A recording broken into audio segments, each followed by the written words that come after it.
You're listening to Overdoing It, the Rhode Island Library Podcast.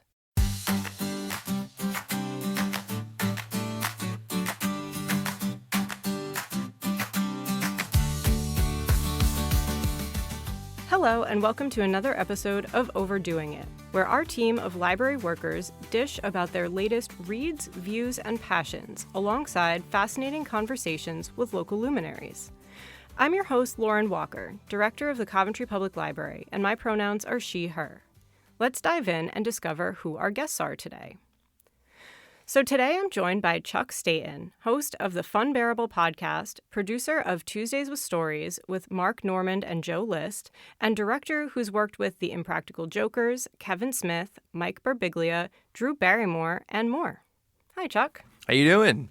Welcome to the show. Oh, thanks for having me. I'm very excited to be here.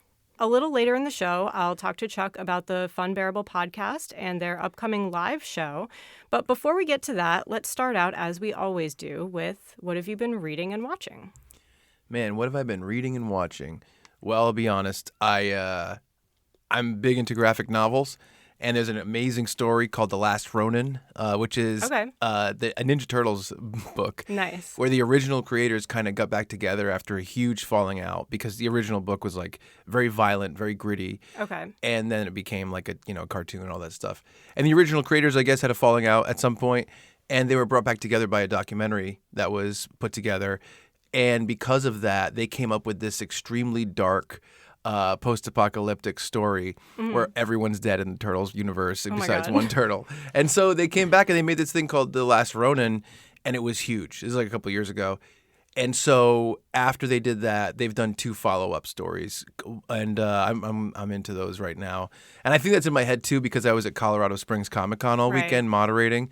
So that's a big thing. And watching. Well, I just started watching Chimp Crazy, which is like the new show from the Tiger King director. Yeah. And it's pretty cool because the director was known for Tiger King, so he had to trick the people he was going to film by getting a stand-in director to pitch the project. So he's actually directing, because I've only seen the first episode so far. It just started last week or 2 weeks ago. And he's having a different director kind of pretend that person's going to do the show. That's so funny. Yeah. But it's funny to me that people would recognize like what that director would look like. I could not tell you what he looks like. I don't think it's that. I think it's more like if he came up to them and he's like, "Hey, I want to make a show about you and your chimps," they would look him up. Right. That's what it is. Yeah. Is that they'd look and say, "What have you done?" Yeah. And and he's most well known for that Tiger King thing. But besides that, I mean, like, I've seen like every movie that's come out this summer, and I've been very excited to do so. Yeah. I bit the bullet and I got the AMC pass. Oh, nice. And because of that, I've been like, I'm going every single time that there's anything I remotely am interested in, let me go. So, I just saw Trap from M. Night Shyamalan. I heard that was good. I thought it was pretty good. I thought it was pretty cool and pretty fun. I thought it was a very fun movie. If not, it's very, very small. It's a very contained story, but it feels like old school filmmaking where they just wanted to tell basically a novella version of a movie. And it's great. Josh Hartnett is killer in it. But yeah, a lot of good stuff. I don't know if you've heard of Monkey Man. That was one of my favorites this summer. That sounds familiar, but I don't think I know. Yeah, it's premise. It's Dev Patel from Slumdog Millionaire, and he came up with this concept of this basically like a sort of like Indian John Wick story. Okay. That's very steeped in culture, and he was trying to make it for a long time. This very, very action, low budget action movie, and people finally encouraged him to just direct it himself. So he got jacked, starred in it, wrote it, directed it, and it's amazing. Nice. It was supposed to go straight to streaming, and then Jordan Peele saw it. And he said this is too good for streaming, and he used his production company to put it in theaters. Nice. It was awesome. It's a really cool, it's one of those cool stories. I'm a sucker for a person had an idea, and they had no feasible way of making it, and they still scraped together and somehow got it done, and it came out awesome. Yeah. That's kind of like what I love, That's awesome. Yeah, my husband and I have had a very busy summer. Normally, we love going to the movies. He's actually a filmmaker as well, really, and director. And so that was like one of the things that we like really bonded over when we first started dating. Yeah. And now we have been putting off seeing Deadpool and Wolverine for so long. I was like, this weekend we are going to see it because I'm tired of like I didn't even listen to the Funbearable podcast where it's in the title because I was I do not want any spoilers. Did you seriously avoid spoilers so far? Yeah. That yeah. is. Well, except I know that the bye thing is in there. That's the only That's thing. the only thing you know. Yeah. It's crazy. So here's the thing. You just asked me what I've been watching. Mm-hmm. The thing I've been obsessed with is Deadpool Wolverine because I'm so psyched and I'm so in tune with that style of comedy. And there's something about feeling like an artistic project represents you, even a huge one like that, being so big makes you feel like you're still like in touch. You know what I mean? Mm-hmm. And so I'm like, oh my God, I love it so much. I love the violence. I love the humor. I love the whole thing. I love their ethos. But I am so shocked that you have been able to avoid stuff because I feel like I saw it opening night in Colorado, and I feel like within 48 hours, every surprise was on YouTube, on Twitter, on everything, and like fully like in like the thumbnail picture on YouTube, they would show like they would spoil something, and I I'm don't like, really go on YouTube. wow, Yeah. that's insane. I have a very, I mean, everyone has their like social media bubble. I'm pretty much am only on Instagram, and everything I see is cats and memes about being 30 something. So if there was anything, I would just scroll past it really quick about Deadpool and Wolverine. Okay, are you big into the Marvel movies?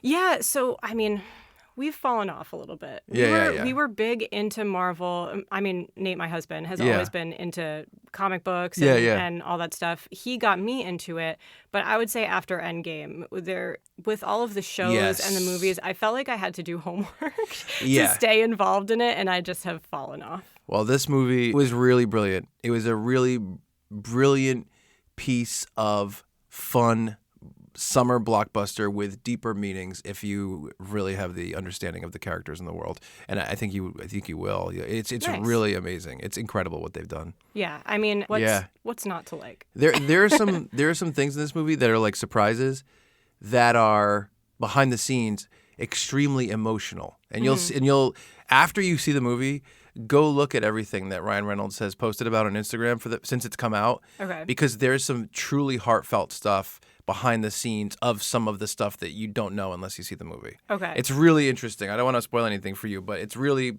powerful to me. Nice. Yeah, it's great. Yeah, we're definitely going to see it this weekend because we keep saying we should go see it. And then things come up and we don't, and it's like, it's happening. Yeah. I'm trying to think. So I'm in between books right now. I have been reading. I read before bed because I usually listen to audiobooks, but I read actual books before bed because it puts me to sleep and it's like no blue light and that kind of thing. Yes, right. And I've been rereading my favorite book, which is East of Eden by John Steinbeck. And then what I've been watching. Have you seen Poker Face? I want to see. I love Rian Johnson, and I loved Knives Out. I love Glass Onion, and I love his penchant for mystery. Yeah. So I want to see Poker Face so bad, but I have not watched it yet. It's so good. I know. I got to watch it. It's like a modern day Murder, She Wrote, right? Yeah, kind of. So, I mean, the premise of it, without giving anything away, is Natasha Lyonne plays a woman who has like, it's not like super gone into, but basically she can tell if someone's lying. So it's sort of like a supernatural power. Like it's not just like she has an intuition. It's a little bit more than that, but it's not, she's not like a witch or anything. Like there's no, it's not that in depth. But she can tell when someone's lying, and she ends up being able to use this ability to like solve murders. And it's just so good. I mean, I almost didn't watch it because I was like, Natasha Lyonne plays the same character and everything. Like, how is this going to be new? But she's great, and it is good. It's a good character that she plays. It's herself, I'm assuming. Yeah, I really want to watch that because that's on Peacock. Is that right? Yes. Yeah. So that came out, and some of my friends were really pushing me to watch it, and they were pushing me to watch Paul T. Goldman on Peacock. I haven't seen that. Have you heard of it? No. It's truly incredible. It's a truly incredible combination of. It's a real story about this guy named Paul T. Goldman and how he wrote this terrible book about it. It's a really crazy thing that happened to him. And now he's turning it into a TV show where he's playing himself. Okay. So it's like 3 layers where it's like they're really telling an insane story that happened. He's also like the star of the reenactments of it in this show, and that's showing the behind the scenes of making the show and dealing with him the whole time. Wow. And it's so heady. It's such a play with documentary and reenactment and true storytelling, and it's absolutely incredible. Produced by Seth Rogen, who I really, really love and trust in terms of doing creative projects. And Paul T. Goldman is amazing. But Paul T. Goldman and Poker Face, to me, were both on the table because they were both like Peacock originals.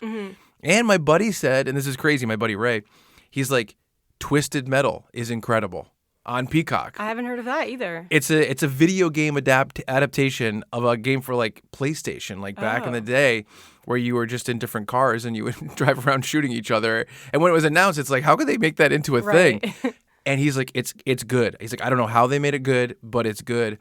And I think Peacock is getting a little bit of a reputation of making these limited series that are like really interesting and really out there and really kind of playing with different formats and stuff. And I love it. I think it's awesome. That's actually, I just did a panel this weekend at Colorado Springs Comic-Con. I go there and I moderate panels for different Comic-Cons. Usually it's like, East Coast, Rhode Island, Massachusetts, New York, New Jersey. But I went out to Colorado and I moderated for this guy named Nolan North. Okay. And he is the lead voice in the game series Uncharted, which is this. That's why I know that name. Yeah. And he's also like the lead in Assassin's Creed. He's like in every video game, right? I'm not kidding. I looked at, because I had to do the research. He has like 200 plus video game credits. But he's doing a new show for Peacock that's coming out in October. He told me about it. I didn't know about it. He told me about it on stage, called Hysteria. And it's basically kind of like a Stranger Things style show. It takes place in the 80s. It's him, Julie Bowens from Modern Family. Okay. Bruce Campbell is in it. Oh, awesome. And it's about satanic panic in the Midwest in the 80s in that style of that kind of like Spielbergian look at the 80s. And I'm like, that sounds incredible. Yeah. It sounds like perfectly up my alley. Yeah. So I'm very excited for it. That sounds really good. Yeah. I'll have to check that out. Yeah. Yeah, I'm always looking for reasons to keep Peacock because Parks and Rec is my like comfort show. So it's the price is going up, but I'm like, if they just keep making good things, I can justify going up in price. I'm such a, let's call it frugal person. I'm like obsessed with finding deals on streaming services, and usually Peacock will do a deal where it'll be like $50 for the year. Or like $45 for the year, and you can sign up for a year, and you pay it all at once. That's a pretty good deal. I always wait for that. Yeah. I'm not even kidding. This is so nerdy. I have a spreadsheet of all the streaming services. Wow. And how I get them, because every single one is a specific deal. And I try to make sure that I do it every year. Respect from a librarian. Right? Like that actually, now I feel like I need to make that spreadsheet, because I'm always like, what do we have a subscription to right now? So I do the subscription. What's the login? What's the password? How did I get it? What am I paying for it? And when does it end? Hulu, every Black Friday, you can get a year of Hulu for $24. Oh. Every Black Friday, so that's what I do. All right. Yeah. Good to know. I have a lot of weird tricks up my sleeve. Yeah. Spreadsheets and frugality. That's great. Oh, yeah. Hey, welcome to the library, right? Yeah. Spreadsheets and frugality. That's what we're all about. Yeah, it's true. It's true.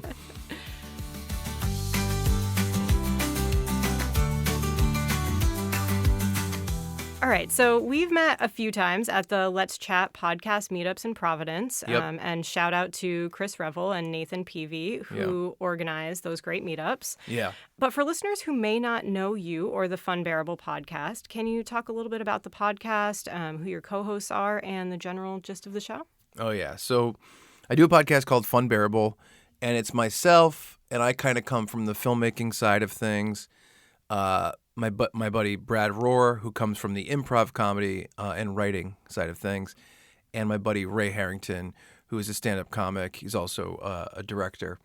And the show came from a different show. I used to do a show with Brad called the Chuck and Brad Podcast, and that's the worst name for a podcast, especially for two people who are complete unknowns. And we did have a real name for a long time, but everyone would just refer to it as the Chuck and Brad Podcast. Chuck and Brad Podcast. What was the name? The name, because Brad and I are very different people, where the joke of it is that I can be really obscene and obnoxious and loud and boisterous, and he's like very quiet and, maybe he has like a rageful side that's a little scary. And he's kind of a worry-war and a sourpuss. And we called it Agreeing to Disagree, the Chuck and Brad Podcast, because the idea is that even sitting down together is like, and I will say that's also a bad name because the tense is weird for a name, agreeing to disagree. It's just weird. And also it's kind of a mouthful. So it was two bad names smashed together. But we did this podcast for maybe 12 or 13 years. We did wow. it. Yeah, we started in 2009. And eventually by the end of the podcast, this third guy, Ray Harrington, was coming on constantly. And we had such a fun rapport, the three of us. There was some sort of balance between the three of us. And also on the Chuck and Brad podcast, we would do these like very out there things for podcasting. Like we came up with this bit called Pitch Doctors, where when a new movie would come out, like let's say Godzilla versus King Kong, we would, instead of just being like, we're going to watch the movie and talk about it, we would say, what if we were tasked with writing a new Godzilla King Kong movie? What would we do? And we'd each bring our own pitch to the table. And sometimes they were full scripts, full stories. But we like to do stuff like that comedically. It's all for comedy. And Ray was a big part of that when we made this transition to these more produced and elevated ideas for podcasting. And after a little bit of we're all working on this together, I moved to New York at some point. This is like probably 2021, I think. Okay. And at this point in time, I'm working with Tell 'em Steve Dave, which is Quinn from Practical Jokers and the guys from the show Comic Book Men. They have a podcast called Tell 'em Steve Dave. And I'm doing really elevated video projects for them and their Patreon. I'm getting involved there. I'm working with Mark Norman and Joe List on Tuesdays with Stories. We're doing really elevated projects for Patreon and building that audience. I'm working with Mike Birbiglia, filming his podcast, working it out. You know, I work with Drew Barrymore. I'm doing all these different things, and I'm kind of seeing how the industry is changing and what the new standards are. And so from 2009, when we started, to 2021, I'm like, the world of podcasting is very different. So while that change is happening with me and how I look at podcasting as a medium, Ray is doing his podcast at the time called Ray Harrington Must Content, where he has a different guest on every week. And he's getting like, this is great, but I really would love a hang podcast with friends because he loves to riff, and if you have a new person every week, it's almost like you're wiping the slate clean. There's no inside jokes. You don't even have a rapport with this person. It's brand new. And he really wanted the comedy.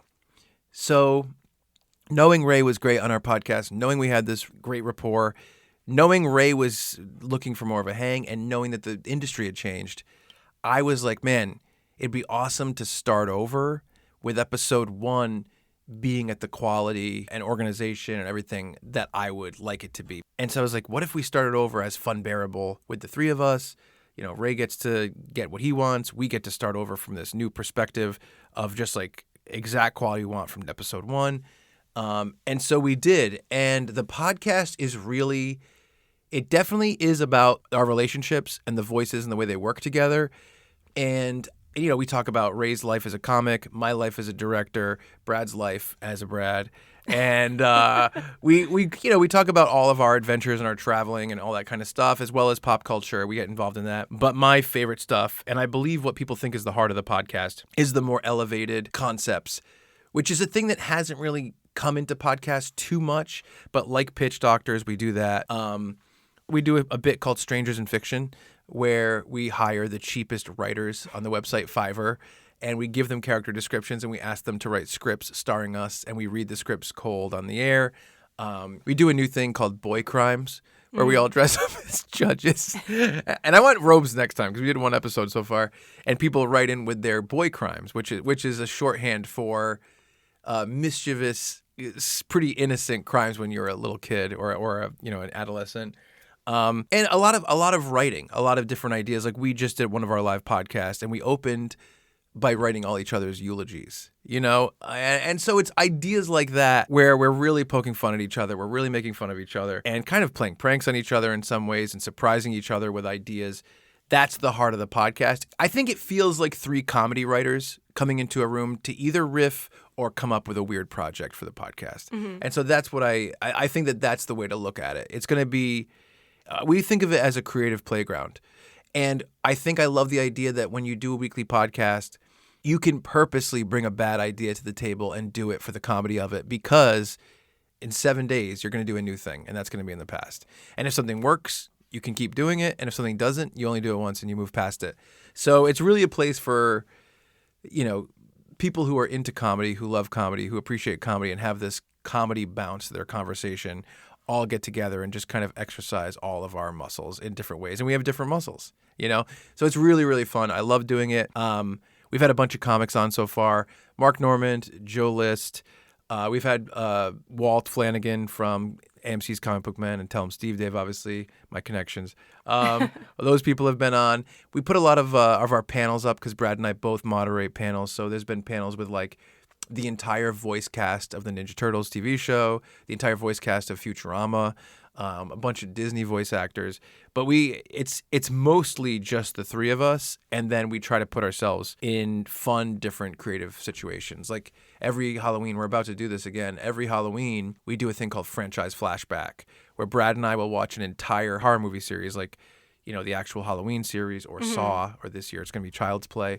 Nice. We watch the entire thing, and we sit down with Ray in this VHS and DVD rental store in Connecticut, and we tell him the entire story of the series as one big story. Nice. And of course, with these old movies, these older, you know, these movies that started in like the 80s or late 70s, there's so many inconsistencies because no one cared about canon back then. Yeah. No one cared about that kind of stuff. That it's so fun to make it like one big story because it's so out there. Yeah. Is this an operating video rental Yes. store? Yes. It's called Best Video in And it Hamden, Connecticut. Exists and is like people go there and rent movies. And rent movies. It's like a library card, yeah. That's awesome. It's amazing. And when we found out about it, and we found out about their backdrop and they have like a living room set up kind of in the middle. Oh, very cool. And they've been really, really kind to us. And so once a year we go there and we film for 5 hours. We do a 2-part episode where we go through this entire horror movie series. So actually last night we had a meeting. I was driving back from New York to here. And sometimes when I'm driving, I'll schedule meetings with different people I work with because it's a good way to make the best use of the time.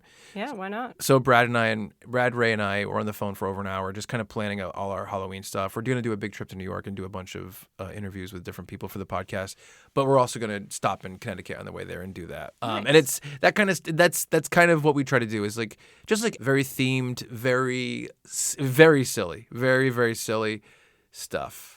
That's what Funbearable is a home for. I would agree with that. I feel like when you said creative playground, like that makes perfect sense. Yes. I feel like it's very I've been listening to it a lot.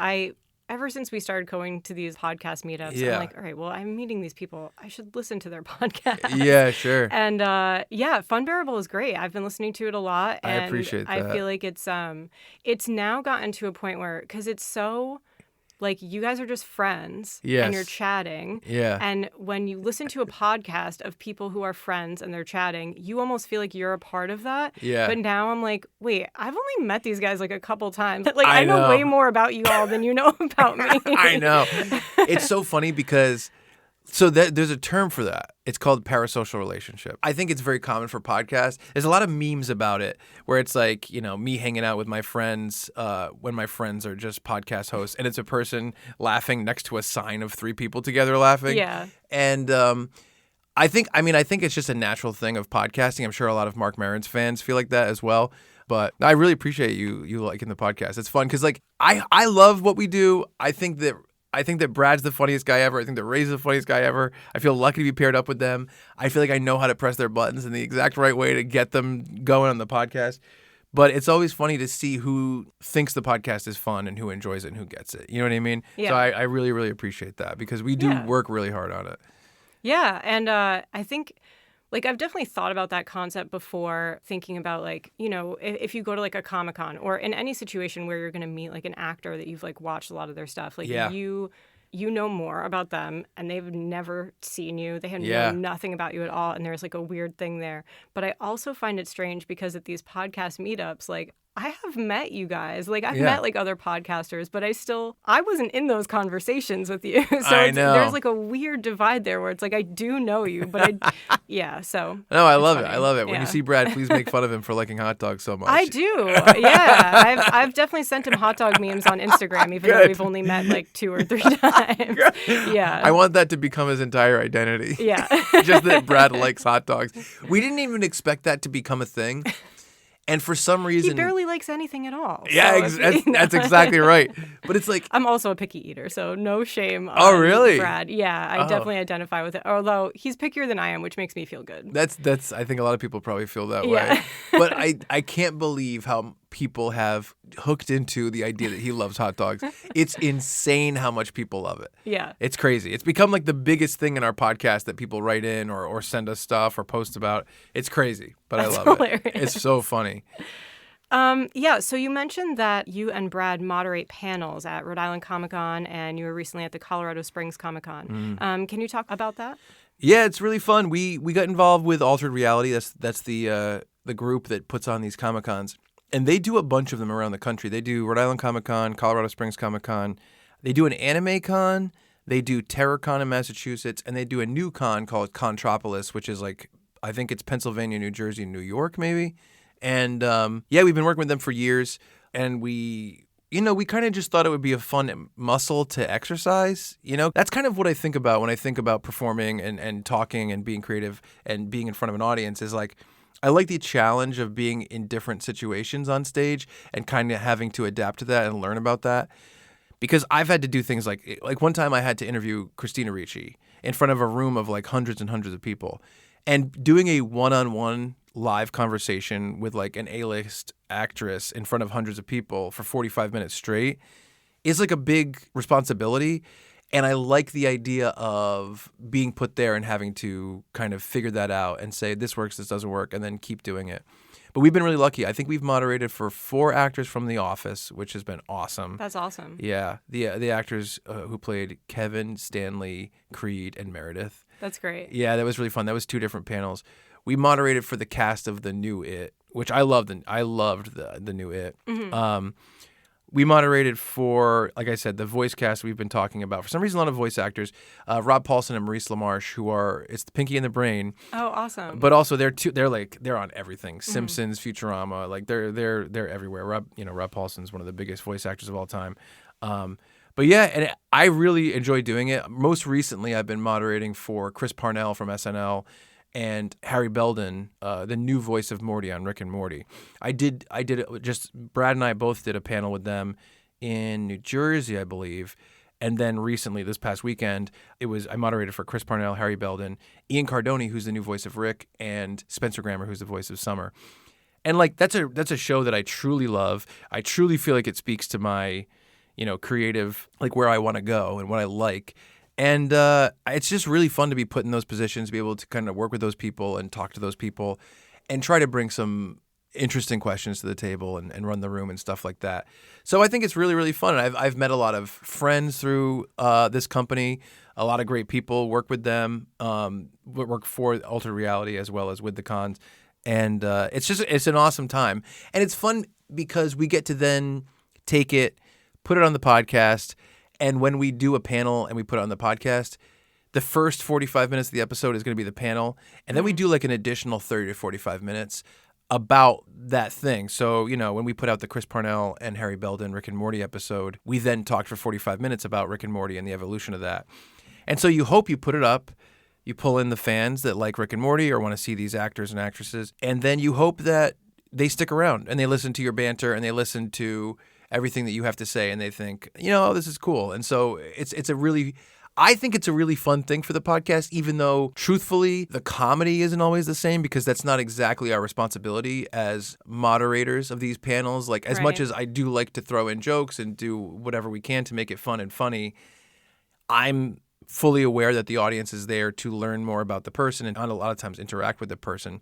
So I really have to kind of stick to asking questions that make sense and then kind of doing little tags or whatever here and there. So the comedy level is lower for those panels on our podcast, but we hope that it hooks people and brings them in otherwise. And also, you kind of really hope that it's like, well, now I've moderated for Chris Parnell twice. I've met him twice. He's coming to Rhode Island Comic-Con. Is there a chance he'll just come on our show and just do an episode with us and really be in the Funbearable world? Yeah, and then you can be funny with it. Then I can be funnier. Yeah, exactly. That's the thing. And so it's just a really cool thing. And I kind of also feel like as a creator in 2024, what you want to do is just like dabble in different things, get involved in different worlds, and see where things kind of take you and pull you. I just think we're in the age where people that are performers and creators it's a really positive thing to be multifaceted. So I think that being involved in that is really, really fun. And I come from the world of music. You know, I was in a punk band for 15 years playing like constantly. And I developed my stage persona through that, which was very funny. And that was kind of the reputation of my band. My band was called Senior Discount. And we're not even broken up. We're just not really playing. But we were known as the funny band. So I do feel like this is an opportunity to stay in the live setting. You know, we do live podcasts once in a while, but we kind of space them out. So the moderating gives us a chance to also, it's for me, a chance to be on stage and exercise that muscle consistently, you know? Yeah. It's fun. That's actually a perfect segue into my next question, which was, you're a musician, you are a director, podcaster. What was your trajectory? How did you get involved in all of these different things? I think what happened was when I was maybe in 8th grade, I started filming these little sketches and little skits and stuff with my friends. And when I was, I can't believe I'm going to say this, but I'm 40 years old now, which is, I can't believe it. Oh, my God. I can't. How old are you? We'll start digging your grave. I'm 33. All right. Yeah. Okay. See, you get a long way. The older you get, the more you realize, like, when you're, like, in high school, you're, like, 40. Oh, my God. I know. But then as you get older, you're like, oh, 40 is just, like, a normal age. I know. Like, that's not old at all. Yeah. I try to think that, but You'll be fine. I think when I was really young, like 12, I started filming these things and I really loved that. And I realized how much I loved comedy and filmmaking. And at the end of high school, I'd made the decision I'm going to go to Rhode Island College for film. And at the same time, throughout high school, I was getting really into punk rock, you know. And as I was slowly getting into it, at some point in high school, I saw this band called Sea Monkey Stew. And they played at Battleship Cove in New Bedford, Massachusetts. And I was like, oh, man, you can do a band. Like, I kind of, it's kind of one of those things when you're like, 13, 14, and you see like a band on MTV, especially, in 1999 or whatever. It doesn't feel like something you could do. But I saw this band, Sea Monkey Stew, and so I had just started going to shows. I didn't have a license. My friend Jordan, who I love, Jordan Furtado, we would take the bus from downtown Warren, and we'd go up to Providence for the free summer concert series from BRU. Ugh, R.I.P. The best. And we would see these bands. And so when we found out there was Sea Monkey Stew, this local band, we started going to local shows. We found out about Monty's Fan Club, this amazing band. The lead singer, Steve Aiello, is now in 30 Seconds to Mars. Oh, okay. Yeah, and Monty's Fan Club became the mentor band to my band. So I think that I was getting so involved in music and the local scene, just naturally, just being a fan of music, that eventually, with my friends who are also into music, like Christian, my cousin, and at the time, Kevin Silva, we were like, let's be a band. Let's have a band. And so right when we graduated high school, I was going to go to school for film, and we started Senior Discount. This is when I was like 18, 19. Okay. And while we started the band, we started, practicing all the time. We were practicing 5 days a week. We started the band before we knew how to play instruments. We were like, this is going to teach us how to play instruments. Mm-hmm. So it was a long time before we played our first show. And we realized really quick. Very ambitious. Right? That's the thing for my graduation present, I asked for a guitar. I couldn't play guitar. Wow. But I was like, we're going to learn. And we looked at tabs and we tried to figure it out. And so right away we realized there's so many bands. How are we going to differentiate ourselves? And I said, well, I'm into film. What if we make funny videos as part of this punk band? And right now, in 2024, I don't think that would be looked at as too strange.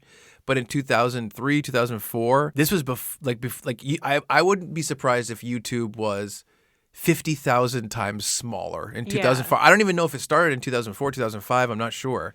So the band really started right then, the music thing. And that's where I kind of took directing and making films more seriously because of the band. And it felt like we can develop our musical voice and the stuff we want to do musically, and we can develop these comedy videos that are the Senior Discount videos. Mm-hmm. We started doing pranks, stunts, that kind of stuff. And then eventually it turned into more scripted comedy, and it was closer to the Monkees, where it was like, It's about our band.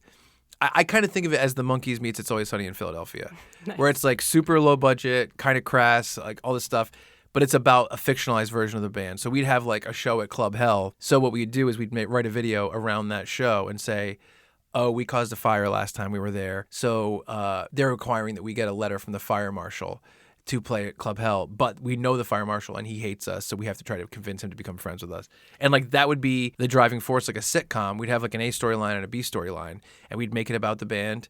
and we'd put it up like 3 weeks before the show, and we'd push it to advertise the shows, and that's how we got kids out. So we started doing that for a long time, and I honestly think what happened was we were getting the production, I'm sure any filmmaker has the same journey. It's like at first you get a handy cam, and it weighs 10 ounces. You're running around, you're filming with your friends. You don't care about the color balance. You don't care about the ISO. You don't care about the audio, whatever. And then you go, you know what? We should get a tripod. And you get a tripod. You go, you know what? We should get lav mics.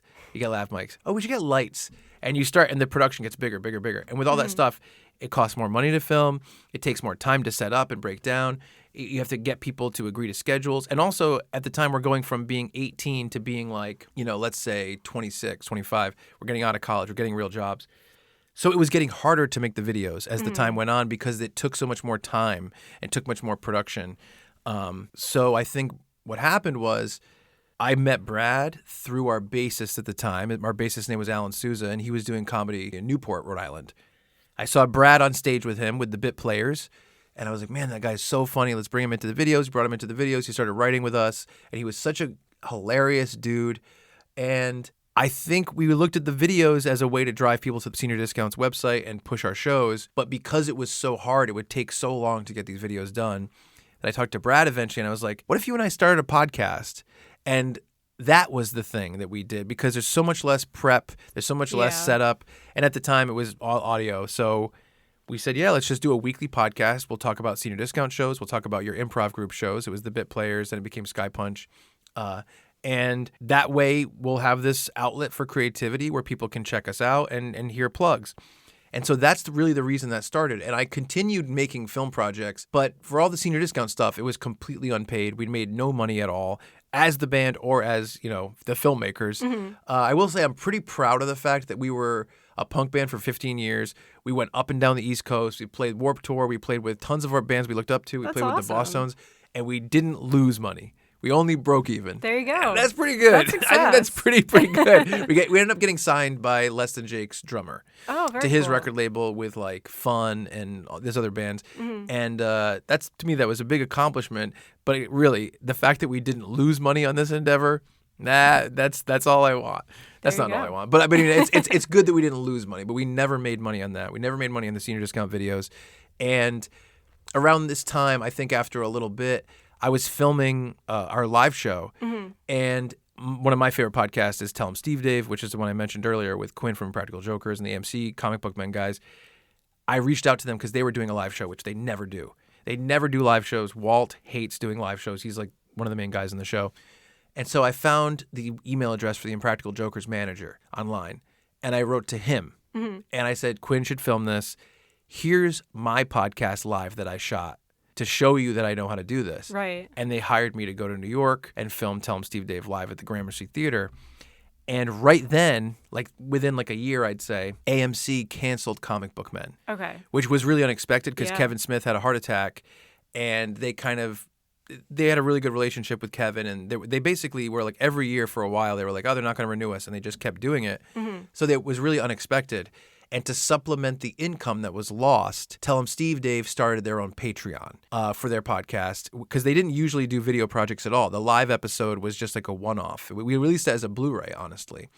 And because they wanted to do a Patreon, they wanted to do consistent video projects and really elevated, produced video projects, and they pulled me in to do that. So I started commuting to New York, New Jersey, and staying in hotels for like 4 or 5 days at a time. We'd film a bunch of stuff, and I'd come home. And I was doing the band like hardcore, like really focusing on it. I love the band. Eventually, what happened was like I was focusing more and more on the film and the comedy stuff. And then the pandemic hit. And it's like all we really were doing was playing out. We would try to write new songs, but it would cost so much money to put out an album. So we only put out 3 albums over the course of the 15 years. And all we were doing was playing live shows. So when the pandemic hit and you couldn't do that, it's like, what are we doing? And also my lead guitarist, Matt Kelly, great guy. I love him. Call him Cat Food Kelly. His wife was a nurse, and she was working in the hospitals during COVID. And they wanted to be really careful about that. We really wanted to be careful about that. So it was kind of like, that's where we pretty much stopped. And it was also like we had just gotten signed, and we just put out this album on this big label. And it was almost like it felt like that's a great accomplishment for a regional band. Mm-hmm. We've done so much. We've played with so many people. We've played in front of thousands of people so many times. We don't really know where this is going to go, that we can move forward. And right then is where I reached out to Mark Norman and Joe List, because at the same time the pandemic was causing them not to be able to tour as stand-up comics. Oh. And they were saying on their podcast, Tuesdays with Stories, please sign up for our Patreon. That's the only income we have right now. And so I said, I have all this, at that point in time, I'm like, I have these maybe 3 or 4 years of experience doing these elevated Patreon projects with Tell 'em Steve Dave. Why don't you bring me in as a trial period and see what we can do? And they brought me in. I became the producer, and in 18 months, we tripled the Patreon. That's awesome. Yeah, I pitched this whole programming slot of all rotating shows starring them, including a documentary series that I wanted to direct, and it really worked out in terms of building that. And at the same time, I started talking to Birbiglia. That was that was random because no one knows, but he was here during the pandemic in Providence. Oh, he had a studio I did here. not know that. Yeah, his podcast started here. He was living in Barrington. Oh. Yeah, he was. I didn't even know that he had a Rhode Island connection. Well, I think most people didn't, but then I guess he was on Jimmy Fallon one day, and he's like, I'm at my studio in Providence, Rhode Island. And my mom, who is the coolest, called me and she was like, do you like Birbiglia's in Rhode Island? Because she loves comedy and she loves that kind of stuff. And I was like, really? So I reached out to them when I was here and said, if you need any help, let me know. They didn't need any help at the time. I think a lot of people know that his brother, Joe Birbiglia, is a big part of his career. And so I was talking to Joe. And then I went out and I moved to New York and they hit me up and they were like, hey, we're recording in Brooklyn. Are you around? And I was like, I actually just moved here. So I started working with Birbiglia. And it was funny because the first day I worked with him, he's like, all right, here's what you got to do. I'm going to Drew Barrymore's show, her daytime talk show at CBS. I want you to come with me, and we're going to film in her dressing room. We're going to film a podcast. And I said, okay, which is a really strange situation to be pushed into, Yeah. So I go there. Drew rules. She's the coolest. And her writing team was awesome. Her whole staff was awesome. Had a great time with them. Filmed, Birbiglia and Drew. And then Drew was like, hey, she's like, where do you live? I said, Staten Island. And she's like, oh, we'll call you. And I'm like, in my head, I'm like, why? Why would you call me? And it was funny. We went back to Birbiglia's studio and he goes, wouldn't it be funny if the first day you worked for me, you were poached by Drew Barrymore? And I got a call and they're like, we want you to come direct the first episode of Drew's podcast, Drew's News. She's doing a video podcast. She's not sure if she wants to do it. We're going to see if she does. And this is going to be the trial run. So then I got pulled into CBS and I did that. And of course, right afterwards, they're like, Drew wants to do the podcast. You did a great job. And I'm like, awesome. When are we starting? And they're like, oh, no, you're not part of this. Like, we have a whole TV studio. We just had you come in because you know what you're doing with the podcast world. So we're shooting the pilot. But now that she likes it, we're going to work it into our schedule. And I was like, ah. So they just told you just for an update? Yeah. Oh. They were just like, you did a great job. Yeah. See ya. And I was like, damn. I mean, this guy high up at CBS is like, whenever you need a resume thing, like if you need, well, that's good. Yeah, he's like, you killed it, blah, blah, blah. So that is cool. It's a positive thing. But so I started working with those people. And I also worked with Kevin Smith during this time through Tell 'em Steve Dave. I think I've gotten so involved with Tell 'em Steve Dave. It's like we kind of have our own crew because they have, I would say, roughly 100,000 listeners on their podcast a week. And then our Patreon has like 7,500 people. Oh, wow. But the fan base is huge. The fan base is super supportive. They're amazing. And Tell 'em Steve Dave is involved with a lot of live events, especially with Impractical Jokers and all these things. So I've really become part of that world. And I've really felt lucky and incredibly grateful to be part of like what I kind of look at as almost like a Jackass type of crew. We're not doing stunts or anything like that, right. But it is all our real personalities on display because not only do I direct and edit a lot of the projects, but I actually host a show on their Patreon and I'm about to start hosting a second show. Okay. And this isn't out there yet, but it will be by the time this comes out. They're doing it exclusive. Yeah, it really is. It really is. They're a huge podcast. Funbearable is a smaller podcast. We're way newer. They're bringing us in to do a Tell 'em Steve Dave versus Funbearable game night on the Patreon. So we're going to get even more involved. And so it just kind of all snowballed and it's that thing, like I said, where it's like, just why don't you dip a toe into this creative space? Why don't you dip a toe into this creative space? Even with the band, one time we went to the Motif Music Awards and my band won for best punk band or best pop punk band that year, like an award. And they said, hey, would you want to write for Motif? Because I had the podcast. Mm-hmm. And I was like, okay. So I got hired by Motif, Providence Monthly, and The Bay. Nice. And so I started writing for all those publications. And I was like, while I'm doing filmmaking, while I'm doing comedy and all this stuff. It's probably cool to have some published work and also the payment that comes along with it and have this resume. So now I have all this history of trying all these different things and kind of being in all these different creative spaces, which I think will round you differently. Mm-hmm. So I think I bring my music sensibilities into my direction, especially so the number one thing that I'm proud of directing is the documentary series I direct for Tuesdays with Stories. It's a documentary series, but it's so steeped in montage and music production and audio. And it really connected with people. And my whole pitch to them was, this has to be the quality of something that could be on HBO or Netflix or something like that. Mm-hmm. And I know that my years in the band affected musically how I see the rhythms of editing and directing and how I bring things together. So I think all that stuff is kind of just, it's like it makes you a little sharper in a different way and it shapes you in a different way. Yeah. Or even just like all the restaurant reviews that I had to do over the years, all that kind of stuff. I feel like it gives you an overall sense of, for a project, a beginning, middle, and end, what needs to be cut, what needs to be shorter, what needs to be longer, what's the fun and games of this. And even though I'm working with film projects, podcasts, music, articles, live shows, whatever, I think all of that stuff feeds each other and it helps you hone all those skills and pulls you into different ways and really makes your voice more unique. Mm-hmm. You know what I mean? It's a weird world, but yeah. So that was my very strange trajectory, as fast as I could say it. I'm not surprised that you have spreadsheets and calendars that are color coded, because that sounds like a lot to keep track of. It is. I have a production company now because there's just so many projects that I have to keep track of. I need employees, so I have this great employee. He's kind of my number one dude. His name is Kyle Ballagarin, and he's out of here, and he's awesome. He helps me with a ton of editing stuff. My buddy Craig DePina, I met him through Tell 'em Steve Dave, but he lives in Warren behind my house. Oh my God. It was like a coincidence. A Wilson situation over exactly. over the fence. Yeah. Well, it was seriously, I went on Tell 'em Steve Dave and I told a story about Warren, and this guy reached out to me and he's like, "Hey, you mean Warren, Rhode Island?" I'm like, "Yeah." He's like, "Dude, I live in Warren. Where do you live?" And he's lived behind my house. And now he's one of my editors as well. And then I got my buddies Brian Rupert in New Jersey. He's one of the filming guys. I'm lucky enough now to have a team of guys through all these experiences that are really, really integral.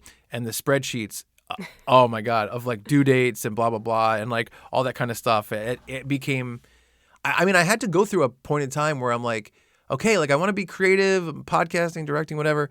But there was a while where I'm like, now I have to learn how to manage a company. Yeah. And that was a weird transitional time where now I'm just very much on top of it. And I would say over the past 2 days, I probably spent 20 hours just managing my company in terms of getting files ready, communicating with employees, getting due dates, blah, blah, blah, setting the schedule. It's crazy. It's insane. But yeah, it's necessary when you're doing all this kind of stuff. I think higher up, you'd have an assistant. And I do have an assistant. His name is Jimmy the Hair Guy. But he mostly just does social stuff and little things for me. But at some point, I'm going to get a real assistant who actually will deal with emails and scheduling and spreadsheets. But for now, it's just me all the time. That kind of stuff. Yeah. I because Parks and Rec is my comfort show. Mm-hmm. I don't know. This could be a deep cut, but I call that jamming on my planner, which is what Leslie Knope put in her online dating profile as a fun hobby. I love the character of Leslie Knope. I love Amy Poehler. Mm-hmm. She's one of the comedians I feel closest to. I started watching Upright Citizens Brigade in 1997. I don't know if you've ever seen it. Yeah. Oh, my God. I've been following her forever, and I think she's brilliant. Yeah. I love it. And also, I love the lovable, goofy nerd character. Yeah. I was actually just watching, for Colorado Springs Comic-Con, one of the people that I was possibly going to moderate for was a guy named Kurt Angle. And he was a professional wrestler, but he was also an Olympic gold medalist. And he won the gold medal with a broken neck. Wow. And I showed my girlfriend Natalie, because she's not into wrestling, but I was like, let's watch this new documentary about him. It's mostly about his journey to the Olympics and his time with Foxcatcher, which is this Olympic training facility for wrestlers. And that had a tragic end. And we watched it, and Kurt Angle came to the WWF, and he was just an over-the-top nerd. That was his character. And at first it was kind of like he was a bad guy, but he was too lovable. Yeah. So people loved that he was this nerd. I love it. And Leslie Knope, exactly the same and the best. Oh Yeah. my God. Parks and Rec rules. I haven't watched it over again. I watched a couple reruns while it aired, and I watched every episode once for sure. But man, I'm not familiar with like I like The Simpsons or like Yeah. Seinfeld and Friends and all that stuff that I've rewatched a million times. I got to watch Parks and Rec again. Yeah. Because everyone is so good. Such Well, heavy hitters. And Peacock has extended versions now, especially, I don't know if it's just the last season, but it might just be the last season. I'm not sure. But there's extended versions, and there's stuff that, like, I tend to like watch it falling asleep sometimes. Yes, right. So even though I've now watched that a few times, Yeah. I still keep finding new things because I'm like, yeah. oh, I can't believe like I didn't catch this joke that happened in this extended version the first like 2 times I fell asleep watching it. I know. It's funny because I know that they did the supersized Office, which is the extended version of The Office, and I haven't watched that yet. And I was going to say, I thought that they were advertising for Parks and Rec as well. Yeah. I don't know if it's the whole series, but yeah, I should watch that. I watch a lot of old Simpsons, and they're on Disney Plus, and they're not necessarily extended, but what happened was on first run, they would be, 22 minutes and 30 seconds or whatever. And then on reruns, they would cut stuff all the time. Oh. So if you're used to The Simpsons reruns, and that's where you watch most of it, when you watch the streaming versions, there's jokes that you don't remember because they weren't in there. Like I was watching one, and there was just an extra tag on a joke, and I'm like, I don't remember that. And I looked it up, and sure enough, it was a part that was cut for reruns, and that's probably what I watched when I was a kid. Right. I probably taped them on VHS, Yeah. and that's what I watched over and over. You know what I mean? Yeah. But yeah, no, I gotta watch Parks and Rec again. I love it. It's so good. Highly recommend. Oh yeah. But to bring it back to Funbearable, well, first of all, congrats on celebrating 100 episodes of Funbearable recently. Yes. I was at that live show, and that was really fun. What did you think of the show? Because I was like, let's open with eulogies. And they were like, what are you talking about? And I was like, well, this is going to make the crowd know that they're in for a weird thing. Yeah. What did you think of the whole show? Oh, I thought that was really funny. Yeah, you like that? All right, good. All right. I thought that was good. I brought my best friend, Alyssa, if she's listening, shout out. And she had never heard the podcast, or I was just like, hey, come with me to this thing. And she loved it. So that's awesome. Yeah. I hope that we can do, because the thing you want the most is that you have your own creative voice that doesn't feel like anything else. We have a kind of a mantra behind the scenes that's like, we want even the people who know our humor the most to walk out of our shows saying, I never could have expected that that's what they would do. Because we've been doing them for a couple of years. Like we did them with the Chuck and Brad podcast as well. And Ray was on all the live shows. One of my favorite things we ever did was we did a Christmas show. And we're like, hey, Ray, we're going to call you up for the final segment. It's going to be like 20 minutes. He's like, okay. We call him up and we're like, all right. Ray, you're a great friend. We really wanted to pull you into this. You can't do a Christmas show without bringing this story to the table. Ladies and gentlemen, please get ready for Chuck and Brad's A Christmas Carol. And we handed him a script, and we rewrote the entire play of A Christmas Carol to be starring the three of us. And he had no idea, and he just had to deal with it on stage. Wow. And I love the prank on the performer ethos. And I think, I obviously I work with the Impractical Jokers, and that's they're the biggest example of it in the mainstream. And we love to pull that in. But yeah, no, the 100th episode was awesome. I feel like the crowd reaction was crazy that night. Everyone was so psyched and so happy, and it really warmed my heart. And it was so much fun afterwards because we had shirts for the first time, so we went outside and did merch, and we took pictures with everybody. And it was I don't know, that was it might be my favorite live show that we've done as Chuck, Brad, and Ray, of which we've probably done 15 shows so far. So, but yeah, so we are going to do another live show soon. It's funny because we were kicking it around. I was like, oh, we're probably going to do a Halloween show. We'll see. And we finally settled on it a couple days ago. So we haven't even announced on our podcast yet. Oh, okay. But we do. But the details are on Sunday, October 20th, we will be doing a Funbearable live Halloween show at the Kismet Improv Theater, which is in Hope Artist Village in Pawtucket, Rhode Island. Okay. That's where the Met is as well. It's in the same building. And the thing is, we usually do our shows at the Comedy Connection. But with the Comedy Connection, we feel a responsibility to do a lot of big stuff and a lot of crazy, wacky stuff. And we were like, let's do an intimate one. So this room holds a smaller capacity than the turnouts that we've ever got at our shows. So it will for sure be sold out. Oh, man. Yeah, so it's for sure going to be wicked intimate and definitely sold out. So, like I said, we haven't announced it yet, but it's going to be, I would imagine we're going to call it the Funbearable Halloween Spooktacular, because that's what we've been doing, the Chuck and Brad Halloween Spooktacular for years. And everything will be at funbearablepod.com for information and tickets and stuff like that. But it's going to be really fun. And if you want to come out, please buy tickets early, because I know it is going to sell out for sure. And then it will be up on our feed as one of our Halloween episodes.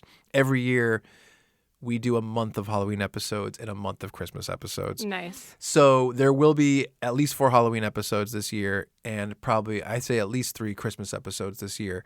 We love the holiday stuff. And yeah, this is going to be one of those Halloween episodes. I'm not sure what we're doing live for it yet. We kind of just discussed it and just booked it. But I'm really looking forward to it, and it's going to be great. Sunday, October 20th, Pawtucket, Rhode Island, Funbearable Halloween live show. But yeah, it's going to be really fun. Oh, and you know what? And for Thanksgiving, we actually do a show every year that's consistent, where we realized there was no Thanksgiving mascot. So we came up with one. Not the turkey? Well, it's not really a mascot. No, there's no true. personality. Yeah. So we came up with Gibby the Thanksgiving Ghoul. Okay. And year 1, I wrote the first story in the story of Gibby. Mm-hmm. Year 2, Ray wrote the second story in the book of Gibby. And this year, Brad has written chapter 3, and we're going to see where Gibby takes us. But nice. Starting like right now, when do you think this podcast will drop?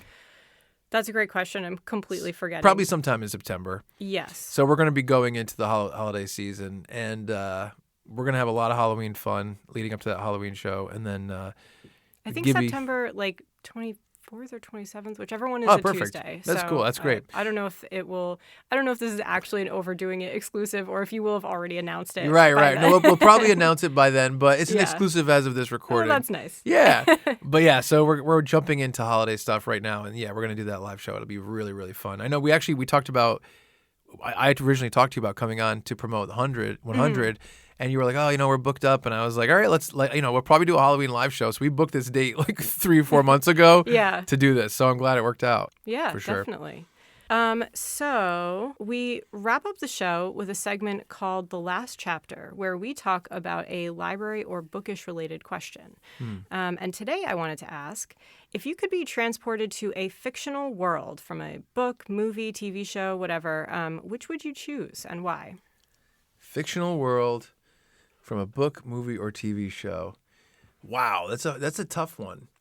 It's funny because at first you think, do I want a utopia? You know what I mean? Do you want to be in a utopia? Do you want to be in the future where anything's possible? What would you like to do? That's really tough. Do you want community? I mean, I love the version of New York that's in like Friends, because it's such a sunny version of what that's supposed to be, and it's not true because I live there. Yeah. You can park wherever you want. Yeah. People are hanging out on a Tuesday at 2 p.m. in a coffee shop. I don't know. That's a really good question. Man, it's like I'm thinking of Futurama because of all the possibilities. This is a funny one. There's some villains in Futurama though, because that's a consideration too. It's like, what kind of danger do you want in this world that you're going to be living in? We'll say living, not visiting, because then visiting is low stakes. Right, visiting is very low stakes. Living, let's see. I would love to live a place where traveling is easier. So, like, you think about Marvel with the sling rings and the portals, or Rick and Morty with the portals. There's too many variables with this. There are a lot. This is killing me inside that I can't think of it. Do you want me to go first? Yeah, do you have one? I do, yeah. Oh, yes. Well, I wrote the question, so I have been thinking about it. Okay, I want to hear yours. Harry Potter. Assuming that I can, also be magical. See, this is what I was just wondering. Because it's like, let's say I'm like, in my head, I'm like, man, I'd love to fly in the Iron Man suit. Yeah. But if I'm in the Marvel Universe, I'm probably just me. Yeah. You know what I mean? I'm That's working fair. at a coffee shop. I'm not. Yeah. You know what I mean? I don't have an Iron Man suit. So that's the thing. So you're a wizard at Hogwarts. Yeah. Well, and even in theory, if I were in the wizarding universe, even if I were a muggle, I could still go and hang out with the wizards, because this is me. I'm assuming it's me with my knowledge. I already know, I know how to get into Diagon Alley, or I can hitch a ride with someone when they're running through platform 9 3/4. Yeah, exactly. It's just so whimsical.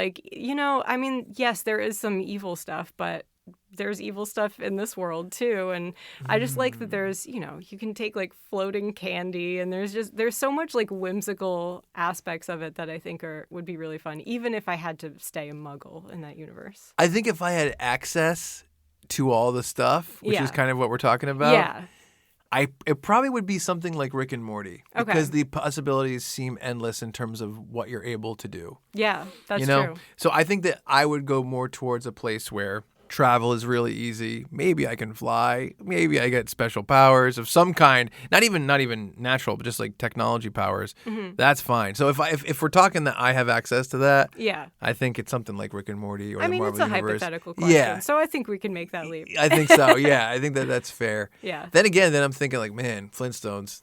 Really? Well, it's just like it's like no worries. Who cares? There's dinosaurs. There's a palm tree.